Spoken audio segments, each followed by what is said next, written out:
they happy? Huh? You just try it. I'm not going to say anything. Uda was sitting there smiling at me. You chant even 32 rounds and you're going to be totally ecstatic. So try it. We ask for only enough faith that you try the process and see that it works. This is scientific. If you go to university and you take a course in math or physics or chemistry, they say, well, you try the process, you go into the laboratory, or go up to the blackboard and work out the problem, work out the math.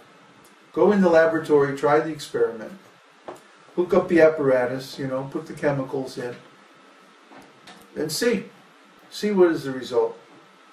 And you'll see that all these laws that we've been telling you about, they actually work in practice. So we're saying the same thing.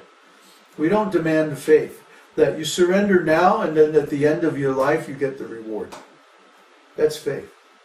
No, we're saying you surrender now, do the process, and get the result. You see? We're only asking enough faith that you try the process. So what is the process? Well, in Bhagavad-gītā, the first chapter sets the scene. The second chapter summarizes the philosophy, the theistic Sankhya philosophy, that discriminates on the basis of intelligence what is the soul and what is matter. Then in the third chapter, he starts getting into the method, the actual practice. And so in the recording under last week's Satsang, we went over the meaning of, I think it was the first 8 or 9 shlokas in chapter 3. Yeah. And basically, in the first 7 shlokas of chapter 3, Krishna makes a distinction between personalism and impersonalism. He says that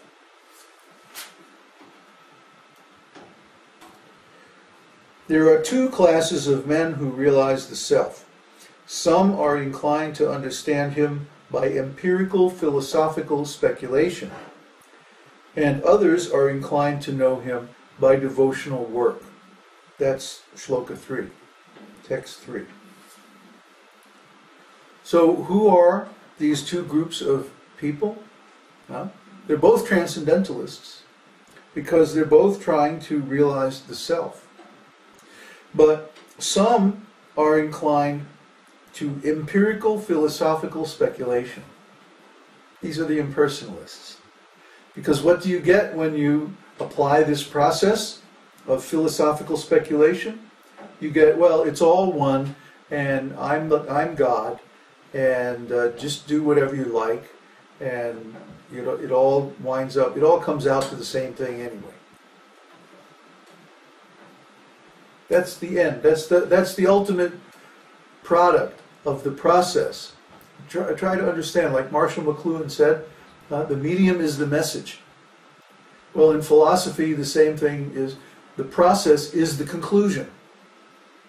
The process that you follow determines the conclusion that you will reach. So if you follow the process of philosophical speculation or empirical knowledge, you will reach the end result of, it's all one. It's all the same. I'm as good as God, and I can do whatever I like. So there we are, right back again where we started. We've come full circle, In the beginning, somebody is in material life, and they say, well, I can just satisfy my senses however I want. I can do whatever I like. Whatever I can get away with. That's material consciousness. This also is known as rascals.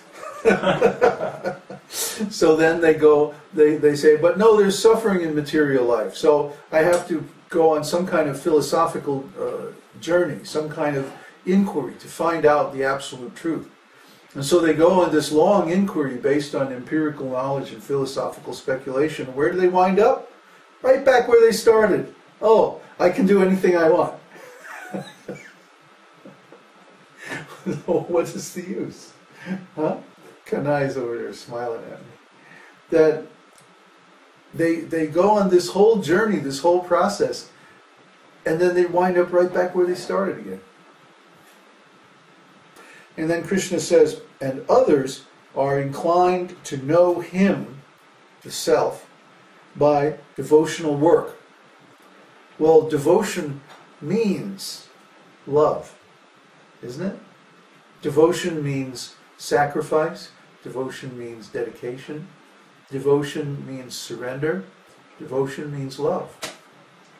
So, right in the beginning, Krishna makes a distinction between those who follow the process of philosophical speculation, the impersonalists, and the personalists who follow the path of love. After all, love requires a person as an object. You can't love a stone. You can't love a light. You can't love some kind of impersonal energy. There's no scope for a loving relationship there. And then Krishna goes on to say, because the empirical speculators stress renunciation,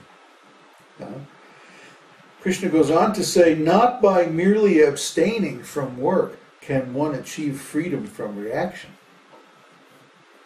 nor by renunciation alone can one attain perfection. See? Why? Because the activities that we are suffering the results of today, in the present life, were performed in the previous life. So we're going to get the results of those activities even if we stop doing all work immediately. You see? Even if we just sit down under a tree and do nothing, we're still going to get the results of the activities we performed in our past life.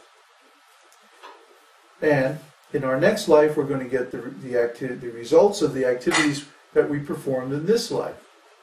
So even if we try to stop all work and just renounce everything, we're not going to attain perfection by that method. He says, all men are forced to act helplessly according to the impulses born of the modes of material nature. We all have to breathe. We all have to drink and eat. We all have to take care of the body in different ways. Otherwise, we can't maintain. We can't maintain this life. And we all have to work in some way to maintain this body. So, Krishna is saying no one can refrain from doing something. Even breathing, even thinking. We can't stop doing for even a moment. We have to do something just to maintain the body. So, on the other hand, Krishna says, he who controls the senses by the mind and engages his active organs in works of devotion without attachment is by far superior. So Krishna is making this distinction right in the beginning of Bhagavad-gītā when he begins to speak about the method of spiritual realization between philosophical speculation and devotional work. And he's saying that those who engage in devotional work are far superior. Far superior, he says. Saha vishishyate. Vishishyate. Much better. You see? So that's Krishna's opinion. And in the next section, he's going to start getting into the details of how we perform this devotional work. He says, Yagyartat karmano nyatra loko yang karma bandhana tadartam karma konteya mukta sangha samachara. Work done as a sacrifice for Vishnu has to be performed. Otherwise, work binds one to this material world. Therefore, O son of Kunti, perform your prescribed duties for his satisfaction, And in that way, you will always remain unattached and free from bondage. What is this bondage Krishna talks about? Karma bandhanaha. It's up here in the second line. Karma bandhanaha means the bondage to work.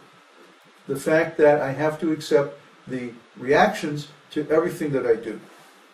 That's called karma bandhanaha. It means literally bondage to the process of cause and effect. So if I work in such a way that I am the beneficiary of my actions, then I have to accept the karma. I have to accept the result for that work. Maybe not in this life, but in the next life.